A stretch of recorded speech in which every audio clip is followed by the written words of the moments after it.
J'ai envie de commencer en vous demandant, vous posiez la question un petit peu de quel est votre monde. Et comme on est tous ici entre professionnels, en fait, quel est votre domaine d'activité? Et qu'est-ce qui se passe chez vous? Combien il y a d'activités? Combien il y a de gens? Combien il y a d'objets qui interagissent? Et comment ils interagissent ensemble? Si votre monde, c'est le trafic autoroutier, combien vous faites passer de voitures par jour? Si votre monde, c'est le transport maritime, combien vous délivrez de conteneurs par jour? Si votre monde, c'est l'événementiel, combien de tickets vous vendez par jour? Et comme on est tous des développeurs, en fait, votre monde, c'est votre code. Vous essayez un petit peu de développer et de représenter l'état du système que vous êtes en train d'administrer. Mais est-ce que l'inverse est vrai? Est-ce que le code, c'est aussi votre monde? Est-ce que votre code ressemble à votre monde au point où il y a autant d'activités, autant de gens, autant de messages dans votre code et dans votre monde? Ce talk, c'est une petite histoire d'amour sur ma découverte un peu de la programmation fonctionnelle, de comment un petit peu administrer des systèmes asynchrones, de découvrir un petit peu ce qu'est l'acteur modèle, et puis surtout deux langages que sont Erlang et Elixir. Mais avant, on va faire un petit peu d'histoire. Et on va faire un petit peu d'histoire sur les télécoms systèmes, parce que les télécoms systèmes, ils ont les mêmes problèmes que nous, et ces problèmes, ils les ont eu dans les années 1800. Parce que quand on a commencé à vouloir faire de la téléphonie, le premier truc qu'on a fait, c'est qu'on a tendu des fils de maison à maison pour pouvoir discuter. Donc, et envoyer des paquets de données. Et ici, les paquets de données, c'est de la voix. Le problème, c'est qu'à partir de 10 maisons, 15 maisons, quand vous devez tendre un fil entre chacune des maisons pour pouvoir appeler les gens, vous commencez à avoir un problème. Donc vous allez commencer à avoir un centre de redirection qui vous permet de diriger un appel en composant un numéro. La première version de ça, c'était une version humaine. On venait directement plugger les fils pour pouvoir router vers le bon endroit. Ça a vite trouvé ses limites. On a passé à des systèmes mécaniques. Donc ça, c'est les systèmes que vous activez quand vous faites tourner la molette du téléphone. Vous envoyez des impulsions électriques pour activer des bras mécaniques qui vont router votre appel vers le bon endroit. Ça a très bien marché, mais le silicone est arrivé. On passe encore plus d'appels, on commence à faire de l'internet, on commence à faire de la voix sur IP, et on commence à installer des choses qui sont comme ça. Ça, c'est un XD301. Personne ne connaît ça. C'est produit par Exxon, mais vous l'utilisez tous les jours dès que vous passez un appel. Et la spécificité de la XD301, c'est que dedans, il y a un langage qui s'appelle Erlang. C'est le premier appareil qui a commencé à déployer du Erlang dans le monde. Et ça vient des travaux de Ericsson. Et dont la source principale que vous pouvez lire, c'est cette thèse de Joe Armstrong de 2003, qui ont déployé une Open Telecom Platform, un nouveau langage, pour pouvoir gérer tous ces systèmes de communication. Et en 1998, la Erlang, sa virtual machine qui s'appelle la BIM et l'Open Telecom Platform ont été libérés et open sourcés par Ericsson et sont aujourd'hui disponibles. Mais moi, je ne suis pas là pour vous parler d'Erlang, je suis là pour vous parler d'Elixir. Elixir, c'est un langage qui est plus récent, mais qui se base sur cette ancienneté. José Valim, c'est un cœur contributeur de Ruby et de Ruby on Rails qui se posait des problèmes de concurrence sur le monothread en fait, de Ruby on Rails, parce qu'il avait des difficultés à monter en concurrence, et il s'est intéressé à l'Erlang VM, et du coup il a écrit un langage qui vient compiler sur cette VM, de la même manière que Clojure vient compiler sur la JVM. Quand vous faites ces deux langages, et surtout quand vous êtes dans les télécom systèmes, vous avez des requirements qui sont ces quatre-là. C'est que vous voulez de la haute tolérance à la faute. Parce que vous voulez pas que vos appels téléphoniques tombent. Vous voulez de la haute disponibilité. Vous voulez pas éteindre le réseau téléphonique si vous voulez faire une mise à jour de vos appareils. Vous voulez être capable de faire de la distribution. Un appel téléphonique, ça peut traverser le monde entier. Et vous voulez être scalable, parce que vous pouvez prendre des pics d'appel à des moments et vous voulez pouvoir gérer ça.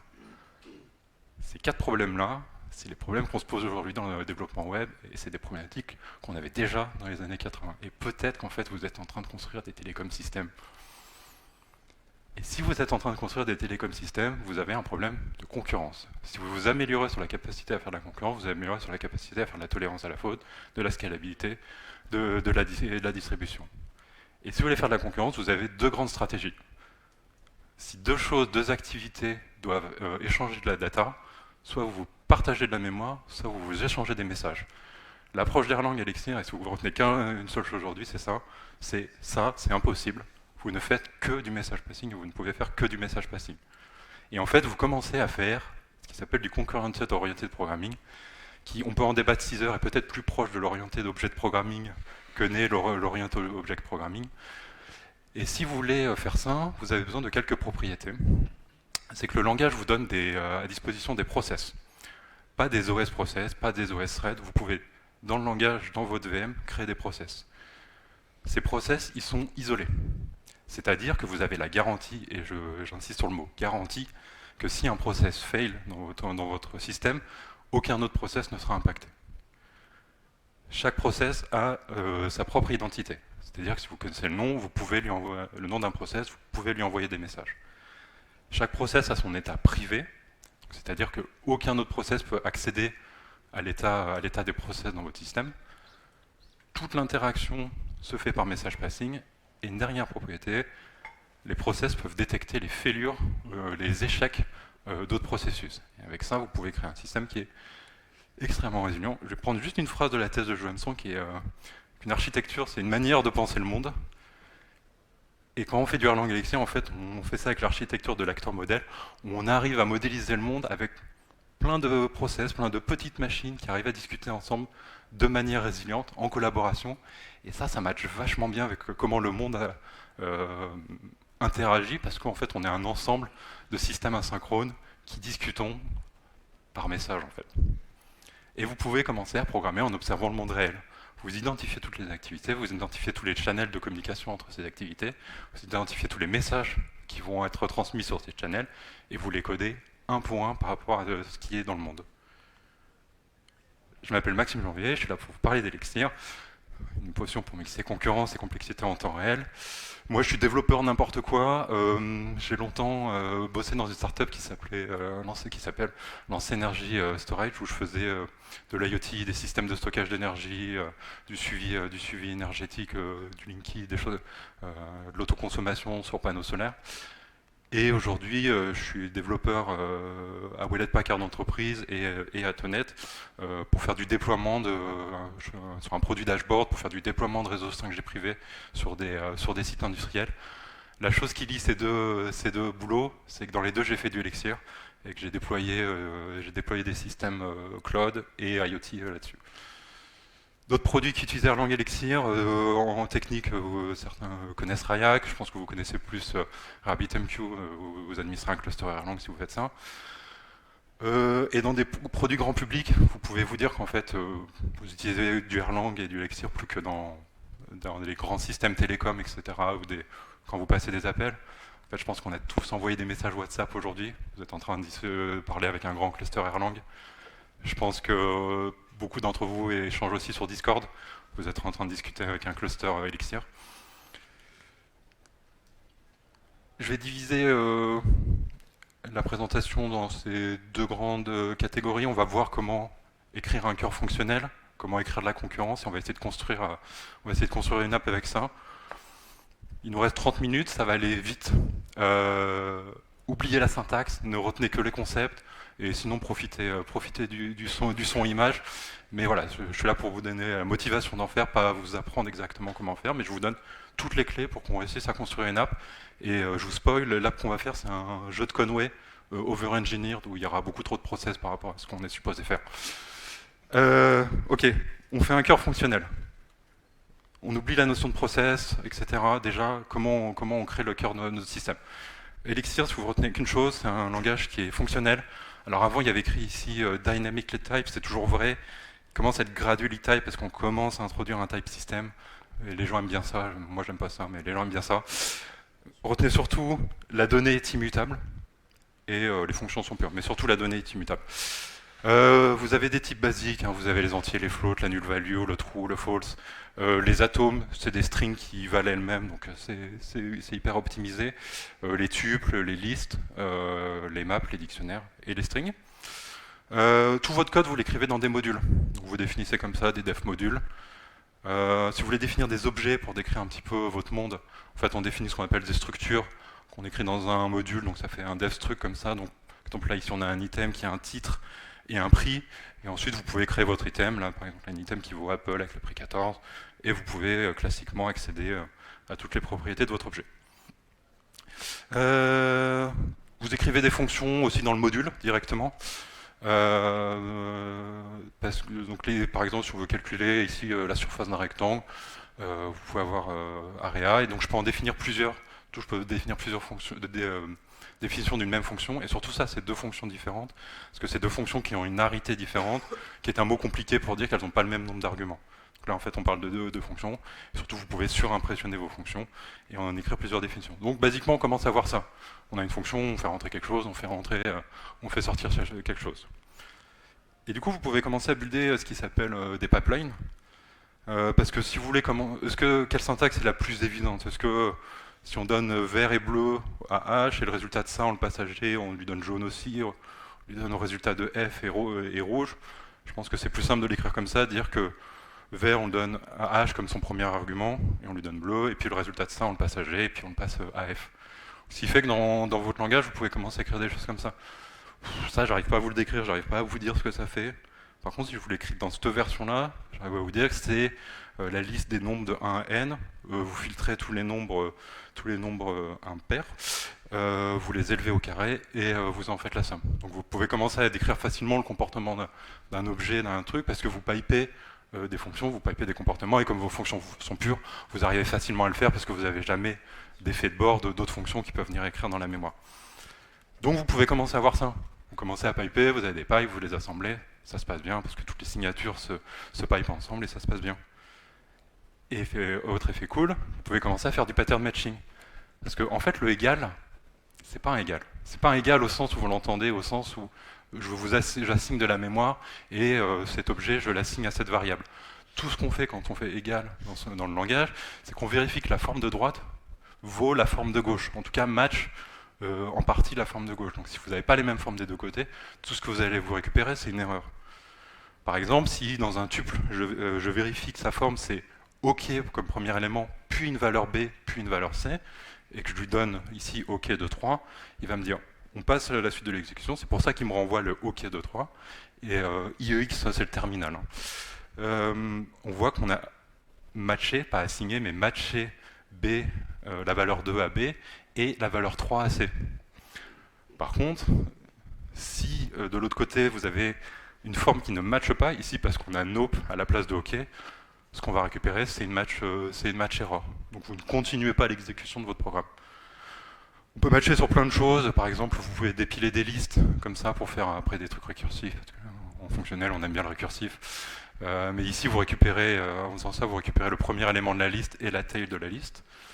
Et vous pouvez matcher aussi par exemple sur des objets, par exemple, donc là je match item pour l'assigner à l'item, mais après vous pouvez le faire dans l'autre sens. Là on peut vérifier que l'item a un prix et son titre vaut Apple. Donc là il me dit ok, je te redonne ton item et on a bien assigné 14 à la variable prix. Par contre, si le titre est pas bon, on se récupère une match error. Et du coup, vous pouvez commencer à composer des systèmes comme ça. Donc par exemple, quand vous faites des cases, vous pouvez commencer à regarder ici, récupérer soit le prix d'un item, soit le prix si c'est juste un entier, ou dans tous les autres cas, 0. Je vous disais tout à l'heure qu'on peut composer des fonctions, enfin donner plusieurs définitions d'une fonction. Par exemple, si on veut faire une fonction qui fait la somme d'une liste d'items ou de flottants, eh ben on peut donner le cas général pour une liste vide qui est 0, et comme on le ferait de manière récursive, soit la somme d'une liste qui comporte au moins un élément, bah c'est le prix de l'item plus la somme du reste. Et c'est pareil quand c'est un flottant, si la tête c'est un flottant, c'est le flottant plus la somme du reste. Et du coup, vous pouvez commencer à sommer des choses comme ça. Oubliez toutes ces syntaxes, tout ce que je vous dis, c'est que vous pouvez commencer à faire dans vos pipelines des cases, des choix, et des embranchements. Et vous pouvez commencer à créer comme ça un long cœur fonctionnel qui permet de vous décrire vraiment quel est le cycle de vie d'une des activités, d'un des objets qui est dans votre système. Ne retenez que c'est un cœur fonctionnel, c'est un cœur qui vous permet de faire d'une immutabilité, et les structs, les pipelines et le pattern matching, ça permet d'aller très très loin. Je vous ai vraiment montré 85% de ce qu'on fait en écriture fonctionnelle dans le langage. Et on va loin comme ça, et je considère que j'arrive à être au même niveau de qualité que si j'avais un système de type qui, et je le respoil, est en train d'arriver dans le système. Ok, on sait décrire le comportement d'un objet sur son cycle de vie, mais en fait maintenant on va avoir plein d'objets qui ont ce comportement dans notre système. Donc on va vouloir commencer à introduire de la concurrence. Et pour ça, on retient que la donnée est immutable, parce que ça c'est vachement important, parce que ça vous permet d'avoir les garanties que ce que vous faites tourner dans vos process ne vont pas s'attaquer les uns les autres. Tourner un process, ça ne coûte rien, puisque c'est la VM qui vous donne la capacité de faire des processus. Vous collaborez à travers les messages, et on va voir un petit peu comment Elixir tourne. Allez, un petit peu de système. Vous faites tourner ça sur un Erlang, vous prenez une machine, vous faites tourner votre nœud Erlang dessus, il y a un runtime system dessus, dedans on y met la virtual machine qu'on appelle la BIM. On va par cœur de CPU disponible par défaut mettre un scheduler préemptif à disposition, et à chaque fois qu'on fait tourner un process là-dessus, on va le lier à un scheduler. Donc, basiquement, on commence à construire ça. La BIM, c'est un grand OS process, c'est un seul OS process. Chaque scheduler récupère un OS thread de votre système. Vous avez un load balancer qui va assigner les process que vous démarrez en les mettant sur un des schedulers. Il peut ensuite réassigner les process au cours du cycle de vie, de chacun des processus. Et ensuite, le scheduler est préemptif, ça veut dire que c'est lui qui donne des tranches d'exécution à disposition des process. Donc vous ne pouvez avoir aucun processus qui va commencer à vous bouffer du temps d'exécution parce qu'il a quelque chose à faire, qu'il est bloqué. Et même en cas de forte charge, vous avez la garantie que vous allez avoir des tranches d'exécution pour tous les processus qui sont dans votre système. La vraie question, c'est quoi un process? Un process, en fait, c'est basiquement 4 zones mémoire. C'est une zone de message dans laquelle on va pouvoir recevoir des messages d'autres processus. C'est une stack et une heap dans lequel il y a à disposition la trace d'exécution et le code à disposition pour faire tourner le processus. Et chacun des process en a une. Et un control block qui vous donne l'état du processus dans lequel il est, dans lequel il enregistre. Donc si on le dessine, ça fait quelque chose comme ça. Vous recevez des messages sur la mailbox, c'est la seule manière de lancer une exécution dans un process. Dès que vous avez une tranche d'exécution à disposition, vous récupérez un message et l'état. Et ça, vous le donnez à votre cœur fonctionnel. C'est le pipeline qu'on a construit tout à l'heure. Vous avez le droit de faire évoluer votre état dans ce cœur fonctionnel. La sortie de votre cœur fonctionnel, on va la réenregistrer et la stocker pour l'état du processus. Et vous avez le droit, pendant toute l'exécution du cœur fonctionnel, d'émettre des messages qui vont vers d'autres processus. Et c'est uniquement comme ça que vous pouvez faire avancer des systèmes dans votre message. Vous envoyez des processus, vous envoyez des messages à vos processus, vous faites avancer l'état avec ce processus et cet événement, et vous avancez d'un cran comme ça. Si vous ne voulez pas modéliser vos systèmes comme ça, n'utilisez pas ce langage. Ok, on démarre un process.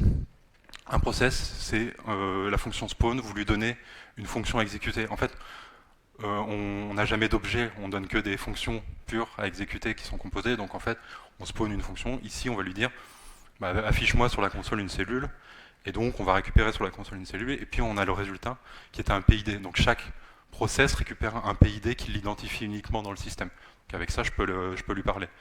Le problème, c'est que là, si je regarde si le processus est en vie ici, à ce moment précis, en fait, il va toujours être false. Pourquoi? Parce qu'en fait, il a fini son exécution. Basiquement, il a affiché, il est arrivé au bout de l'exécution, il n'a pas de loop à faire, il arrête son exécution, il n'a rien à faire, il a désalloué sa mémoire, on n'a rien à faire en termes de gestion.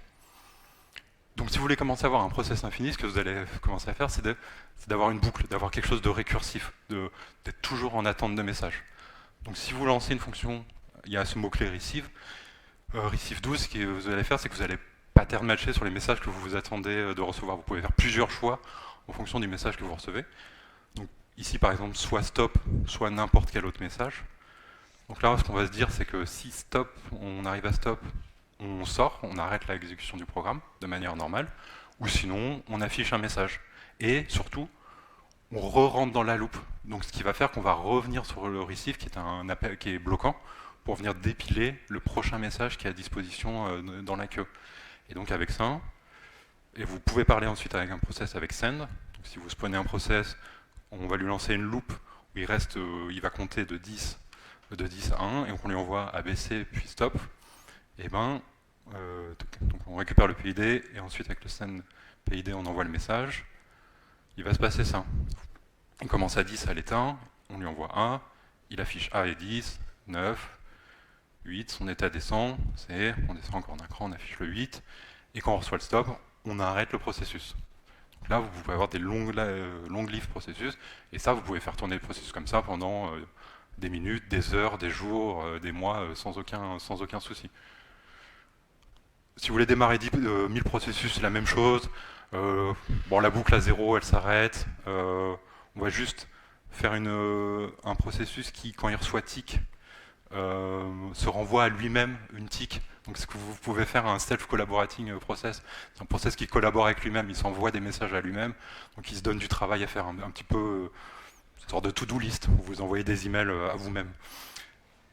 Et donc si vous démarrez 1000 processus, que vous les spawnez et que vous leur envoyez une première tick, eh ben, vous pouvez faire quelque chose comme ça. Donc si on démarre ce code-là, si vous voulez apprendre Elixir, utilisez Livebook, c'est génial, c'est des notebooks comme dans Python, c'est incroyable, ça marche génialement bien. Je débug de la production avec ça. Et donc là, on vient de démarrer 1000 processus qui sont en train de compter leur clock de 10 à 1. C'est ultra simple de lancer plein de processus en même temps. Mais au quotidien, en fait, on n'utilise pas ça. On n'utilise pas spawn, send, receive, c'est vraiment les basiques, on peut le faire. Mais ce qu'on va souvent faire, c'est qu'on va utiliser des abstractions qui nous sont à disposition dans l'Open Telecom Platform. Le principal qu'on utilise, c'est le Gen Server, qui imite un petit peu le comportement des commutateurs mécaniques qu'on a vu tout à l'heure. L'idée générale, c'est que pour un module, vous allez lui attacher un comportement qui est le comportement du Gen Server, et vous allez avoir des handlers. Vous allez avoir deux grands types de handlers, les handle cast, qui vous permettent de recevoir un message d'un processus et de ne pas lui répondre. Vous faites du fire and forget comme sur un broker. Donc vous recevez le message, je l'éteins, et vous répondez en disant je ne réponds pas, et voilà mon nouvel état. Et vous faites ce que vous voulez entre. Le handle call, c'est la même chose. Vous recevez un message, un éteint, vous faites ce que vous voulez, sauf que vous pouvez répondre au processus qui vous a envoyé le message. Donc vous faites reply, vous donnez la réponse et vous donnez le nouvel état que vous voulez stocker pour vous. Donc avec ça, vous avez de la collaboration que vous considérez synchrone, mais qui en fait est asynchrone dans le système. Donc en fait, quand on envoie des messages, on a simplement à faire ce genre de choses. Vous faites genserver.call ou genserver.cast avec le PID du processus que vous avez à disposition. Ça marche si vous avez le PID, le vrai PID, ou aussi on peut enregistrer des noms. Par exemple, si vous avez un processus que vous avez appelé myServer sur votre nœud, vous faites call myServer, qui est vraiment un atome ou une string, et vous lui envoyez le message. Et ça marche de manière avec de la location transparency, ce qui veut simplement dire que si vous avez un un cluster de nœuds, si vous avez le PID du processus, où qu'il soit sur le cluster, sur n'importe quel nœud, vous pouvez lui envoyer un message et vous avez la garantie qu'il va recevoir ce message-là. Et ça vous permet de faire de la distribution. Donc si on fait la cellule de tout à l'heure qu'on a fait, ça ressemblerait à quelque chose comme ça. On a un gen server, on l'initialise avec un premier count. S'il reçoit stop à tout moment, le gen server s'arrête. Et s'il reçoit un autre message, il affiche, il répond pas, et il fait -1 sur son état. La clock qu'on a vue tout à l'heure, c'est la même chose, sauf qu'à l'initialisation, ce qu'elle va faire, c'est qu'elle va s'envoyer un premier message tick dans une seconde. 1000, c'est pour 1000 millisecondes, dans une seconde. Et ça c'est faux d'ailleurs. Si on reçoit tick, on fait pas ça. Si on reçoit stop plutôt, si on a tick mais qu'on est à 0, on affiche bien un stop et on s'arrête. Et si on reçoit une tick et n'importe quel autre count, on affiche la tick et on se renvoie un message à soi-même. Donc, avec tout ça, oubliez la syntaxe. Vous pouvez avoir des petits systèmes comme ça qui collaborent ensemble parce que vous pouvez spawner des process qui arrivent à s'échanger des messages. Et ça, vous pouvez en relancer beaucoup. Et donc, vous commencez à avoir un peu un énorme bordel de processus qui sont dans votre système et qui commencent à faire n'importe quoi parce qu'en fait, vous ne pouvez plus les raccrocher. Et en fait, ce que vous allez faire, c'est qu'il y a une logique qui est assez forte dans le langage, c'est que vous pouvez fail fast, let it crash. on ne va pas s'inquiéter beaucoup d'un processus qui s'arrête, parce qu'un processus qui s'arrête ou qui crache ne va pas impacter les autres. Donc déjà, on a beaucoup de tolérance à la faute. Et surtout, l'approche qu'on va avoir, c'est de dire que si un process s'arrête, on sait comment le redémarrer. Il faut penser à la recovery, et si c'est un process qui doit rester longtemps dans notre système, on va le redémarrer. Basiquement, un process qui fait, on va faire du on-off en permanence toutes les microsecondes pour savoir si on peut le redémarrer ou pas. Vous pouvez lier deux process ensemble, oubliez la syntaxe, simplement si on exit quand vous faites le spawn link, vous liez deux process, donc si vous exitez de manière normale, vous allez avoir une exécution classique, là on va recevoir 1, 2, 3, 4, 5 depuis l'autre processus qui va nous renvoyer des messages. Simplement, dans l'autre sens, si vous envoie un exit qui n'est pas normal, eh ben, l'autre message détecte la fêlure et vous envoie un message qui vous dit que le PID, enfin, que le processus s'est arrêté. Donc basiquement, vous commencez à builder ça. Vous pouvez échanger des messages, ils sont liés, donc si quelque chose s'arrête, on en reçoit un message exit sur le processus. Et ça vous permet de construire un système qui est génial, c'est que vous pouvez commencer à avoir des superviseurs. Les superviseurs, c'est des process qui ont un seul rôle, c'est qu'on leur donne une liste d'enfants. Ici, par exemple, une clock et une cellule. On leur donne cette liste et ils ont pour but d'avoir une stratégie de one for one, c'est que leur seul but, c'est de maintenir ces processus en vie. Donc si un processus fail, il va le redémarrer un certain nombre de fois avant lui-même de se dégrader. S'il considère par exemple que après 500 extinctions, réextinctions, il n'a pas réussi, il va éteindre tous les processus qui sont à sa charge et s'éteindre soi-même pour remonter d'un cran et demander au système qui est au-dessus de faire de la recovery et peut-être d'essayer d'éteindre d'autres parties du système pour commencer à faire de la recovery. Donc vous commencez à faire de la tolérance à la faute, la recovery est quasiment un cluster de services avec des systèmes comme ça. Parce que vous avez un système comme ça où vous avez des enfants qui sont liés à des superviseurs. Et du coup, construire une application en Elixir, et ça c'est une idée que j'ai peu retrouvée dans d'autres langages, c'est que vous composez comme ça. Parce que vous avez ce système de composition. Votre application, c'est un processus général tout en haut. Donc si ce processus exit, en fait, toute l'application va s'arrêter. Et là, vous allez vous récupérer un exit code one, la VM crash, bonjour, on a un incident, notre client n'est plus dispo. Mais avant ça, vous avez plein de layers où vous pouvez commencer à faire de la recovery ou isoler des systèmes. Donc vous pouvez commencer à isoler des systèmes dans des superviseurs, attacher des workers, des process de manière statique ou dynamique. Hein, parce que là, je vous présente une application qui est statique comme ça, mais vous pouvez en ajouter à tout moment du cycle de vie. Ils peuvent se détacher, se rattacher à votre système. Et ça, c'est super stable. Et je peux vous dire, en 5 ans d'Elixir, j'ai jamais craché ma VM en prod. Et du coup, votre système, vous pouvez commencer à le composer comme ça, faire des microservices, faire des services dans Elixir, c'est ça. C'est composer ce supervision tree et le grouper dans des applications, dans des binaires, sur un nœud single ou sur plusieurs nœuds sur lesquels vous allez rattacher vos systèmes, isoler et discuter via message entre services sans avoir à sérialiser, désérialiser des messages, parce que vous avez ça de manière natif dans le langage d'échanger de la data sur un cluster Erlang. Ok, on peut construire une app, il nous reste du temps pour ça. Donc on va faire un Game of Life. Est-ce que tout le monde connaît le Game of Life?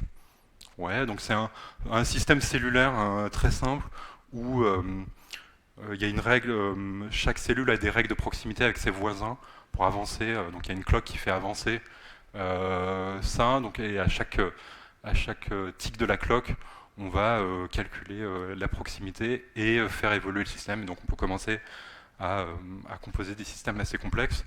Donc, cahier des charges, un service back-end pour pouvoir lancer une grille là-dessus. On va over-engineer un peu le truc, ou on va identifier les systèmes et aussi faire un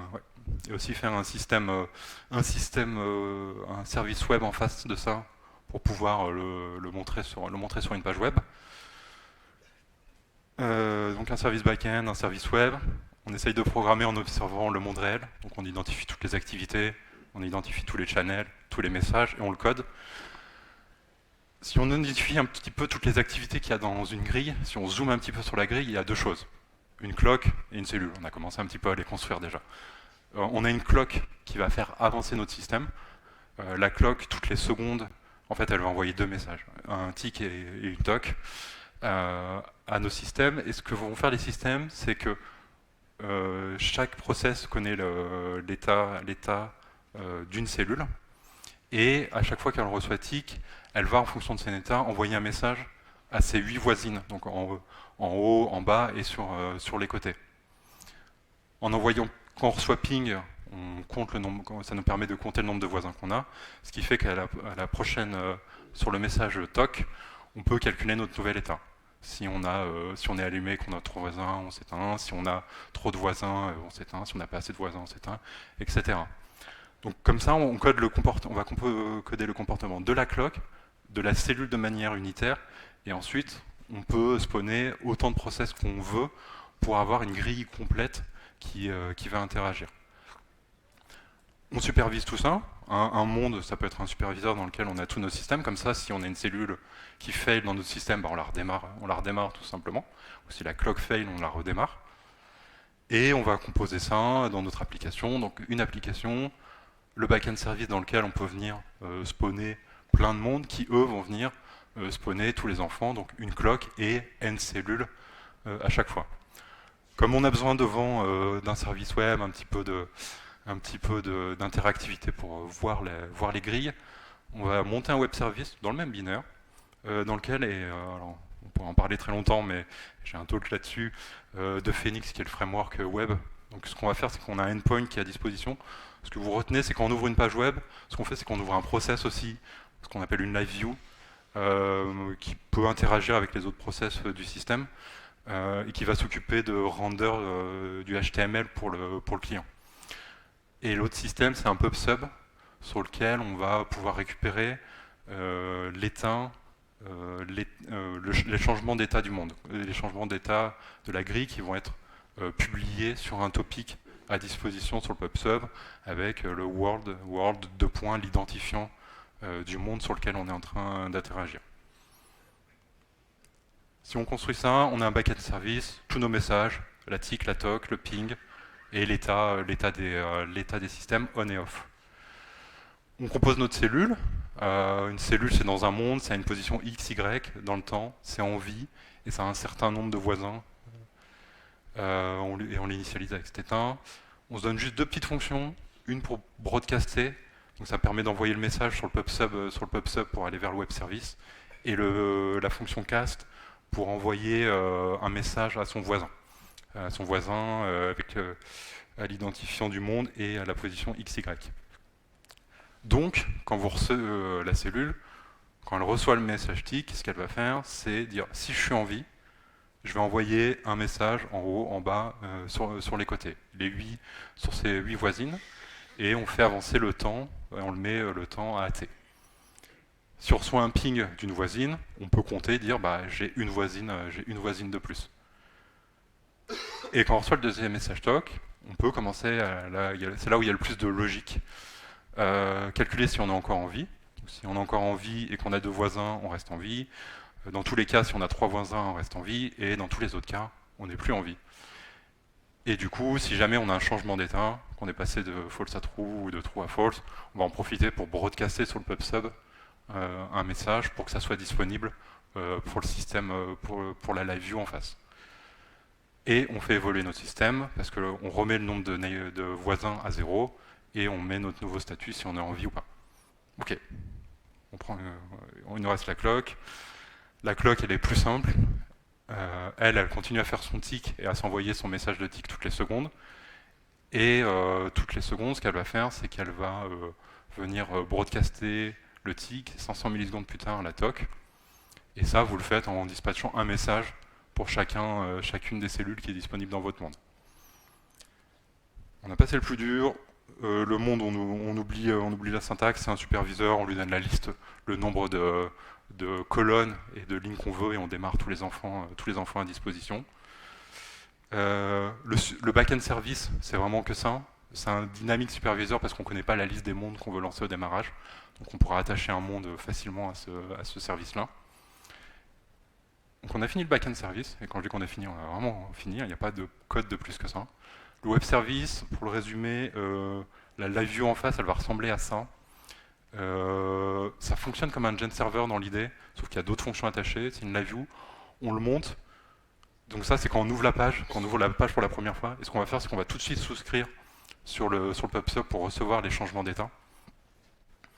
Et donc, quand on reçoit des on ou des off depuis les cellules, on met à jour un buffer.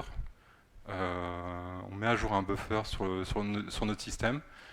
Et quand on reçoit le TOC, on met à jour tout le buffer.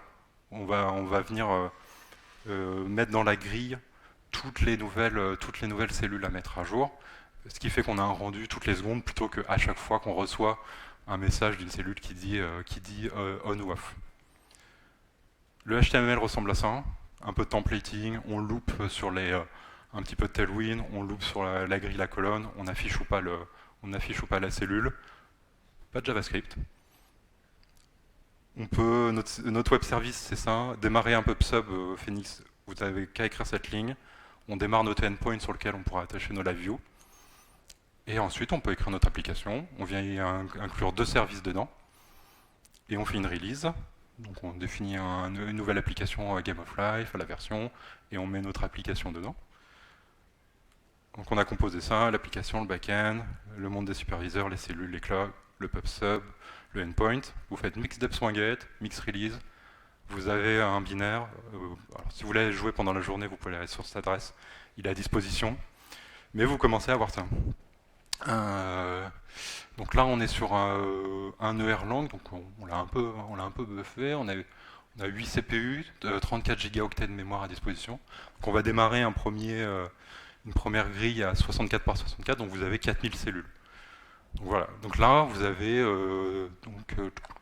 4000 processus qui sont en train de s'échanger 10 000 messages secondes pour venir représenter l'état de votre système. Et à ce niveau-là, on consomme 160 octets de mémoire pour 2% de CPU pour le moment. On peut essayer de monter un petit peu. Alors je peux vous montrer que ça fonctionne aussi déjà sur un truc un peu plus grand, mais surtout pour plusieurs clients.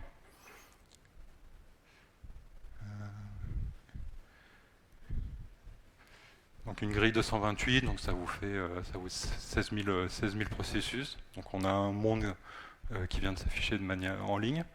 Et donc on peut aller se connecter aussi. Et donc on vient streamer cet état sur les 2 clients qui sont à disposition, ou qui soient dans le cluster, ou qui soient dans le monde. Donc là on échange à peu près 40 000 messages secondes et on est 12% de CPU. On peut essayer de monter un petit peu.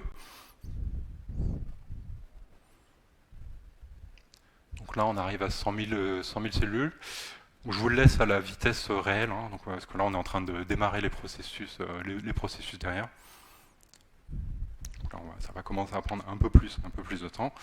Donc là, on est à 100 000 cellules. Donc on s'échange dans les 300 000 messages secondes. Et on n'est pas encore en train d'exploser toute notre machine. On est à 60% de CPU pour 2 gigaoctets de mémoire. On peut monter encore un peu, on peut essayer de monter, ça va être encore plus long à démarrer.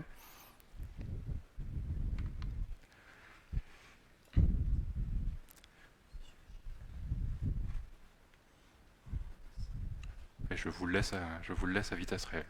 Donc là, on commence à toucher les 250 000, ça commence à faire dans un système.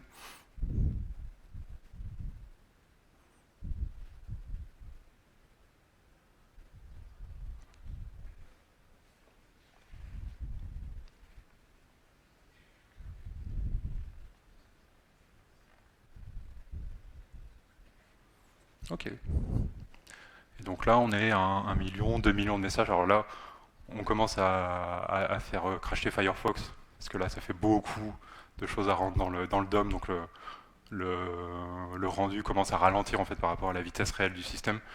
Mais on n'est pas du tout en train encore de caper le système. Donc on est dans les 80% CPU pour 4 gigaoctets de mémoire. Et alors j'aimerais bien vous proposer le million de processus. Sauf que ça fait vraiment crasher mon Firefox. C'est trop, mais sur le back-end, ça tourne sans aucun souci. Et on reste encore autour des 80% CPU. On commence à consommer là 12 Go de mémoire pour 3 millions de messages par seconde. Moi j'adore Elixir parce que ça tourne vraiment comme mon monde. C'est simple de décrire les activités, les channels, les messages qui s'y passent, pour une stabilité qui est monstrueuse et surtout pour une simplicité en même temps qui est monstrueuse, parce que la manière dont on vient insérer l'asynchrone, la résilience et la tolérance sont géniales. Juste un petit tour de l'écosystème. Phoenix, le Web Framework, Ecto pour faire du SQL, Broadway pour faire de la data, Oban pour faire du job processing, NX pour faire du machine learning, de l'IA, Livebook pour faire des notebooks, Nerves pour aller faire de l'IoT. Et il y en a plein d'autres, mais ça, je pars à la guerre avec ça. Et je ne pars qu'avec ça à la guerre. Si vous voulez apprendre, si vous aimez les sites web, allez sur la Elixir homepage. Elle est très bien faite. Si vous voulez voir des conférences en plus pour voir d'autres talks, la Elixir Conf est géniale. Si vous voulez lire un livre, lisez le Elixir in Action de Sacha Jurek et la 3e édition qui vient de sortir cette année. Merci beaucoup, la démo est en ligne, le code est en ligne, vous pouvez me contacter sur Twitter, sur LinkedIn, si vous avez des questions maintenant ou après, ou si vous voulez vous former, vous ou votre équipe, sur le langage, ça sera avec plaisir d'échanger. N'hésitez pas à me laisser des retours sur le talk, et c'est tout bon pour moi.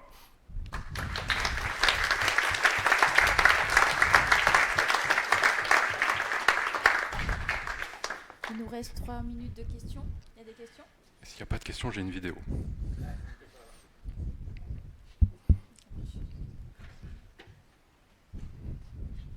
Comment je fais ? Bonjour, merci pour le talk. Une question par rapport à la gestion des erreurs. Ouais. Donc, si j'ai bien compris, l'idée c'est de crasher, de fail le process. Quid si on ne veut pas perdre l'état du process ou si on ne veut pas perdre des messages suite à ce crash-là, est-ce que c'est des choses qu'on doit gérer nous-mêmes ou est-ce qu'il y a des facilités là-dessus ? C'est ce que je dis dans le Think About Recovery, c'est qu'on le pense au démarrage. Si vous avez besoin de venir persister ou d'enregistrer certains états de manière régulière, sur événements, etc., il faut y penser. Mais on imagine le processus comme quelque chose de cheap, de peu coûteux à lancer. Donc, en fait, on se pose la même question que comment je fais pour démarrer mon pod au démarrage ou mon application au démarrage. Comment je récupère tout l'état. C'est simplement la même chose d'une manière plus partielle dans le système. Mais c'était par rapport aussi aux messages qui arrivent en fait pour être, par exemple, si on veut s'assurer qu'il n'y ait pas de message qui soit perdu ou qui soit réémis en cas de problème.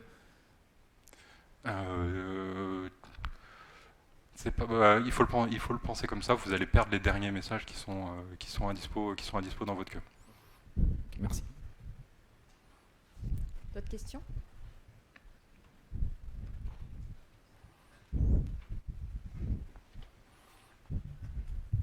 Merci pour le talk. J'avais une question sur le débugage des process.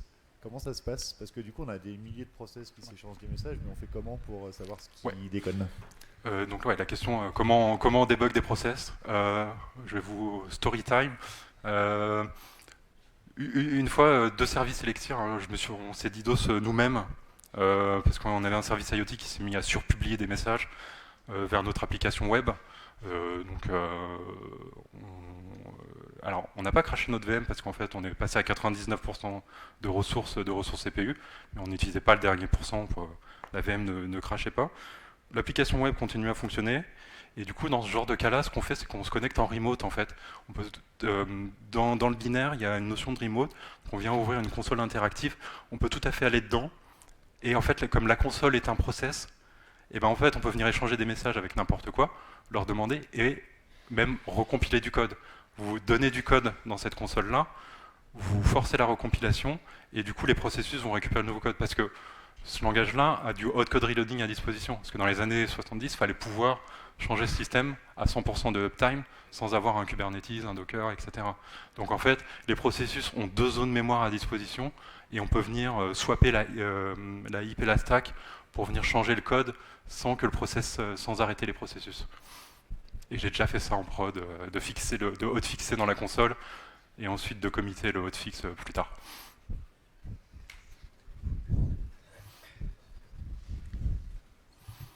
Merci, c'est super intéressant. J'avais une question. Là, tu nous as montré un seul nœud. Ouais. Si tu avais mis 2 nœuds, par exemple, Aucun souci. il aurait réparti les process sur les 2 nœuds. J'aurais aimé voir la démo pour ce talk où il y en a plusieurs, mais c'est tout à fait possible. Par exemple, j'aurais pu tout à fait splitter le backend service et le web service sur deux clusters. On leur donne la liste des nœuds à disposition, et typiquement le Phoenix PubSub, il marche out of the box comme ça. Donc les publications sur les topics peuvent fonctionner, et comme on a dit, si on connaît le PID d'un message, on peut lui envoyer quelque chose. Et moi, je m'en servais en production comme ça. On a fait les 2 services qui émettent ce DDoC, discuter avant via un RabbitMQ dans la structure. On a fait sauter ça, on fait du clustering Erlang directement, et on envoie des messages d'un service vers l'autre sans avoir à désérialiser les messages. Question subsidiaire. Ouais. En termes de nombre de nœuds, tu as déjà opéré des choses à plus que 2. Combien Moi, j'en étais à 5 ou 6 nœuds. Mais après, ça dépend si tu fais du full mesh ou des choses comme ça. Mais dans ce que j'ai lu de la littérature, on peut tout à fait monter à 100, 150, 200 nœuds. Ça dépend si on fait un full mesh ou si on ne connecte pas forcément tous les nœuds ensemble. Mais même si A est connecté à B et que B n'est connecté qu'à C, on peut quand même envoyer un message de A à C. Donc on évite d'avoir de la surcommunication comme ça entre tous les nœuds. Alors, si vous avez d'autres questions, vous pouvez Bien rentrer, sûr. il n'y a pas de souci. Merci. Merci beaucoup.